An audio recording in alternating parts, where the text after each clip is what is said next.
자, 이번 시간은 3학년 2차 고사, 3학년 2차 고사 동아시아사 시험범입니다. 자, 16세기에서부터 19세기까지 일어난 사회 변동에 대해서 살펴보겠습니다. 16세기부터 19세기까지 한중일 모든 국가에서 사회 변동은 굉장히 여러 분야에서 일어나게 됩니다. 우선 일단 조선 같은 경우는 양란을 겪게 되고, 중국도 양란 중에 분명 이제 임진왜란은 같이 싸웠던 전쟁이고, 또 그 이후에 명청이 교체되는 과정이 있고, 또 일본 역시 전국시대 온인왕과 이제 전국시대를 거치고 임진왜란을 거치면서 막부가 교체되는 과정 속에서 사회 변화가 일어나는데, 이제 그 대표적인 사회 변화를 우리가 몇 가지만 찝어보자면 이제 인구 증가 문제라든지, 그 다음에 이제 상업과 도시가 발달하는 내용이라든지, 그리고 서민 문화가 발달하는 그러한 느낌들로 이제 나눠볼 수 있을 것 같습니다. 자, 우선 인구 증가 파트부터 보겠습니다. 인구 증가의 배경부터 볼게요. 자, 중국 인구 증가의 배경.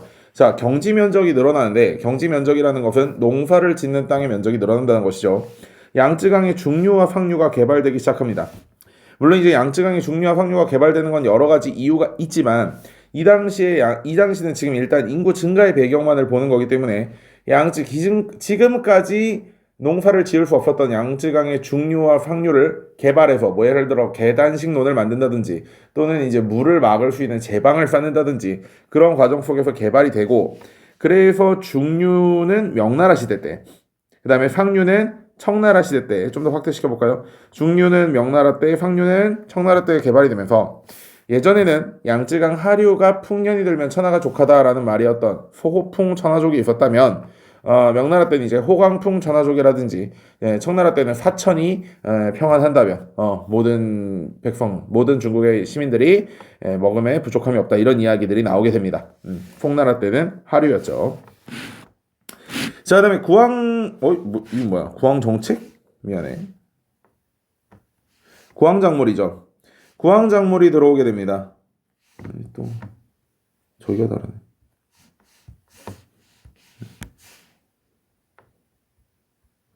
구황작물이 들어오게 되면서 신대륙에서 들어왔던 신작물이 넘어오게 되는데, 대표적으로 이제 생육기간이 많이 짧은 옥수수라든지 감자, 고구마 같은 것들이 많이 도입이 되죠.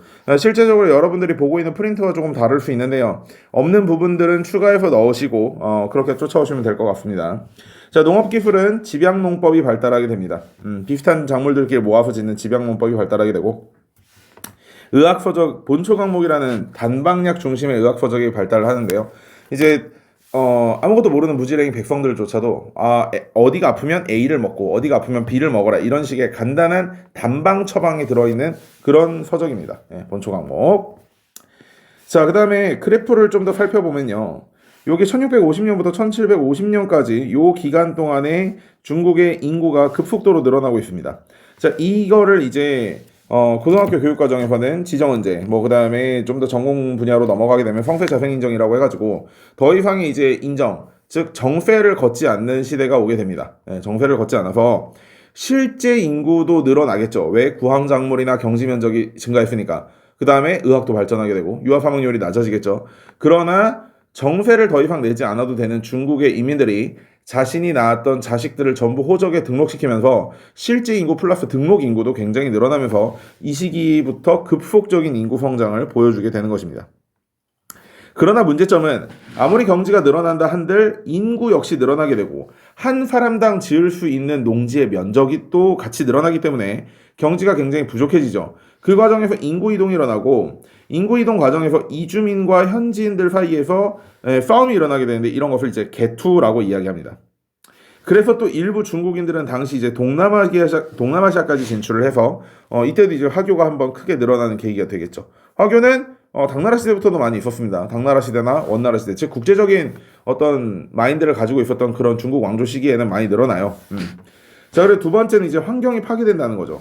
실제 양쯔강 상류에서 계단식 논 같은 것으로 지어지는 그러한 과정 속에서 원래 산이고 돌이고 언덕이었던 부분을 깎아서 계단식 논을 만든다는 것은 결국 아무래도 자연을 파괴하는 것이고 환경을 파괴하는 것이고, 그 과정에서 홍수라든지 그런 것들이 굉장히 많이 일어나게 됩니다. 따라서 이제 생활 수준 자체도 사실 떨어지는 부분들이 많고요. 그러한 속에서 사회 불안이 일어나면서 결국 이제 백년교의 난 같은 도교 기반의 난들이 일어나게 되고, 나중에 이제 아편 전쟁까지 열리면서 나라가 절단이 나게 되겠죠. 자, 한국 보겠습니다. 역시 우리 이미 15세기의 행학집성반과 17세기의 동의보감을 이야기하면서 의학이 발전하면서 동의보감 같은 서적들이 나오게 되고 이로 인해서 유아 사망률은 많이 줄어들었어요. 자, 그다음에 우리나라의 농서를 세 가지를 내와야 되는데 첫 번째는 고려시대 때 원나라에서 넘어온 농상집요. 그 다음에 세종대왕 시절에 정초가 만들었던 농사직설이 우리가 지금까지 배운 농서였다면 마지막으로 농가집성도 꼭 기억해 주셨으면 좋겠습니다. 농가집성은 가장 중요한 내용, 이 내용이 중요한데 농가집성 안에 이양법에 관련된 내용이 있었습니다. 실제 이양법은 고려 후기에 전래되긴 했으나 우리나라 같이 강수량이 몰빵해서 오는 나라들은 아무래도 물 부족 현상이 심해지면 농사를 망치게 되는 이양법이 굉장히 위험 부담이 크기 때문에 전국적으로 이양법을 금지했다가 이 조선 후기로 넘어오게 되면서 그동안에 많은 데이터들도 쌓여 있고 또 벽골제나 뭐 만석보 이런 저수지 또는 이제 치수 시설들 물을 저장할 수 있는 그런 시설들이 늘어나게 되면서 조선 후기에 전국적으로 이양법을 전파하게 되는 것이죠. 또 구황작물 역시 조선 후기에 들어와서 우리나라에서도 감자나 고구마, 옥수수 같은 것을 재배하기 시작했습니다.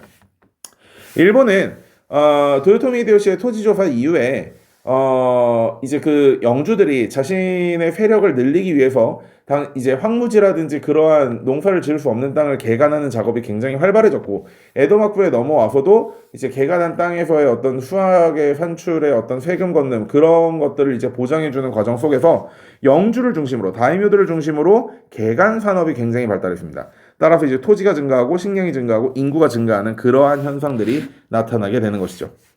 자, 밑으로 내려가서 그래프 일본 이제 한국과 일본을 같이 보게 되면 원래 한국부터 들어갔어야 되는 힘 좀 실수했어요. 요 그 기울기에서 보이듯이 위로 올라가다가 이렇게 내려가는 요 파트 있죠. 요게 이제 숙종 때부터 영조 때까지 이어졌던 경신대 기근. 진짜 조선 최악의 기근이었습니다. 조선 최악의 기근이었어요. 그래서 일단 이때부터 이제 인구 증가가 나름대로 좀 감소하는 형태를 보이기 시작했고요. 일본은 좀 더 심해요. 우리나라는 그래도 올라가는 형태였지만 일본은 아예 떨어지는 형태가 눈에 보이고 있습니다. 요게 이제 덴메이 대기근이라고 하는 18세기 후반에 일어났던 굉장히 무시무시한 기근인데요.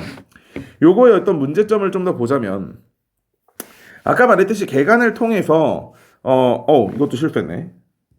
쌀 가격은 내려가고 있습니다.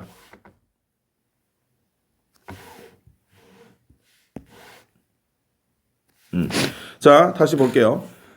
조닌 문화가 발전하고 조닌이라는 것은 상인들이기 때문에 나름대로 이제 화폐를 활용하는 화폐 경제가 발달하고 있었던 게 이 시기의 상황인데 화폐 경제가 발달하면서 나름대로 쌀의 수요라든지 이런 것들이 줄어들게 됩니다. 정확히 말하면 공급이 늘어난 거예요. 왜? 개간 산업을 통해서 많은 쌀들이 재배되기 시작했으니까. 그래서 쌀 가격이 내려가는데 지금까지 쌀로 세금을 받고 있던 다이묘들은 손해가 막심하기 때문에 다이묘들은 손해가 막심하기 때문에 다이묘와 막부는 세금 인상을 시도하게 되는 것이죠. 그러나 어찌됐던 쌀 가격이 떨어진다 하더라도 일단 서민들 입장에서 쌀값은 뭐 부담되는 건 마찬가지였고 왜? 가난하니까. 그 다음에 아사마산이 폭발한다든지 18세기 후반에 왔던 덴메이 대기근이라든지 또 인간의 자연 치유력이 굉장히 약해져 있는 상황. 왜? 먹질 못하니까. 기근 때문에 먹질 못하니까 자연 치유력이 굉장히 약화되어 있는 상황에서 전염병까지 돌게 되면서 이러한 영주들이나 막부가 자신의 수익을 보전하기 위해서 세금을 인상하는 것에 굉장한 반발이 일어나게 되고 그 과정에서 농민 반란 중에 하나로도 볼 수 있는 이키, 다시 말해 세금을 감면하기 위한 어떠한 반란들이 늘어나게 되는 것입니다. 자, 두 번째로 상업과 도시의 발달 보겠습니다. 상업과 도시의 발달. 자, 첫 번째 배경. 일단 중국은 교통과 운송이 굉장히 발달하게 됐죠. 특히 창장강과 항하를 잇는 이 대운하를 중심으로 유통산업이 굉장히 발달하게 되고 당시 이제 차나 도자기 같은 어떤 중국 여기다 플러스 비단도 적어주시면 좋을 것 같아요. 왜 선생님 비단 안 적었을까?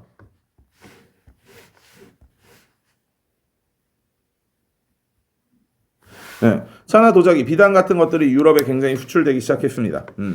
자, 그래서 이 대운하로 만들어진 물류의 길을 중심으로 전국 단위로 활약하는 상인들이 등장하게 되는데 그게 거기 보이는 이제 산시 상인이나 휘조 상인들을 이야기하고 있습니다. 잠시만요.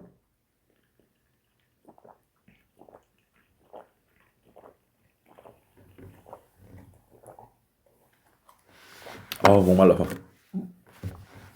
자, 산시 상인들에는 휘조 상인들은 중국어 도금으로 읽으면 여기 보이는 판서나 휘주상인들입니다. 우리가 봤던 산동반도 왼쪽에 있는 곳이 판서성이에요. 이 판서성을 중심으로 남쪽에 있던 창장강, 양자강에 있던 그 물류가 황하로 올라가는 그 대운하가 판서성을 통하기 때문에 판서성의 상인들이 굉장히 전국 단위로 활약을 하는데 큰 도움이 되겠죠. 그 다음에 이제 휘주는 이제 강남 지역의 어떤 경제력이 모이는 곳이었기 때문에, 자, 그래서 이들은 예전에 한무제 시절부터 이어져 오던 염철전매제 중에서의 즉 소금의 국가 전매권을 하청을 받아서, 국가가 직접 소금 장사를 할 수는 없으니까 그러한 하청을 받아서 크게 성장을 하게 되는 것이죠. 또 이제 창장강 하류에서는 상품 작물들, 팔아먹기 위한 작물들이 재배하게 되고, 이 과정에서 당연히 상품 작물이 재배됩니까? 벼의 재배는 양자강의 중류 또는, 그러니까 양자강, 창장강 다 같은 말이야. 창장강의 중류 또는 창장강의 상류로 넘어가게 되는 것입니다. 그 다음에 18세기가 넘어가서 대외무역이 굉장히 발전하게 되면서 그 이전에 있었던 시박사의 역할을 하던 해관들이 전부 없어지고, 그 다음에 공행이라는 하나의 통로로 이제 합쳐지게 되는데, 이 공행무역은 우리가 나중에 이제 교역망의 발달과 은의 유통을 할 때 조금 더 자세히 보겠습니다.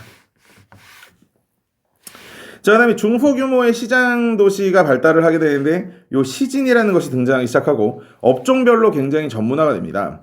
자, 그다음에 수도로서는 이제 베이징, 이제 도시 발달이니까요. 시장 도시들도 물론 중간 규모의 시장 도시들도 많이 발달을 하고, 수도인 베이징은 정치와 소비 도시로서 굉장히 큰 발달을 하게 되고, 대운하를 통해서 각지로 연결돼서 산물들을 끌어오게 되는 것이죠.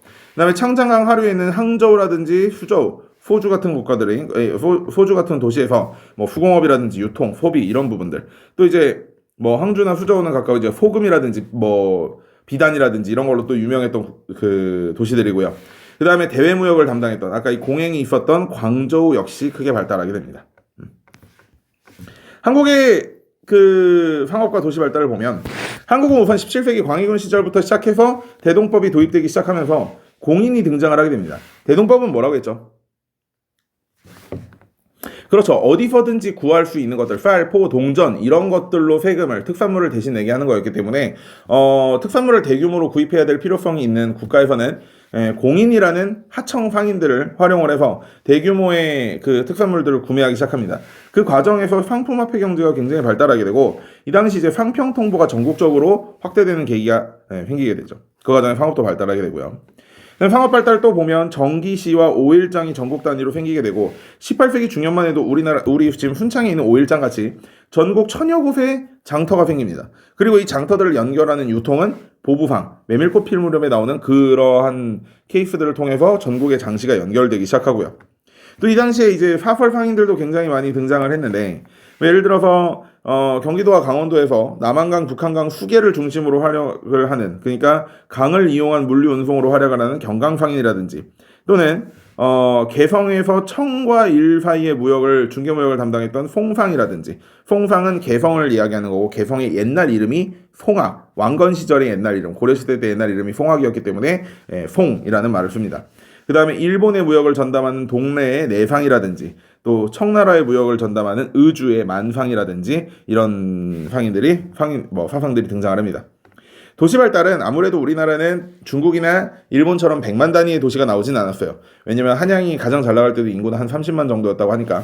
어쨌든 수도였던 한양도 발전하게 되고, 사상들이 주로 거점을 삼았던 도시들이었던 개성이라든지, 정조가 직접 계획해서 만들었던 도시였던 수원, 그 다음에 이제 포구, 배가 모이는 곳을 중심으로 발달하는 강경이나 원산, 그 다음에 외관이 있었던 부산, 이런 도시들이 크게 발달하는 모습을 볼 수가 있습니다.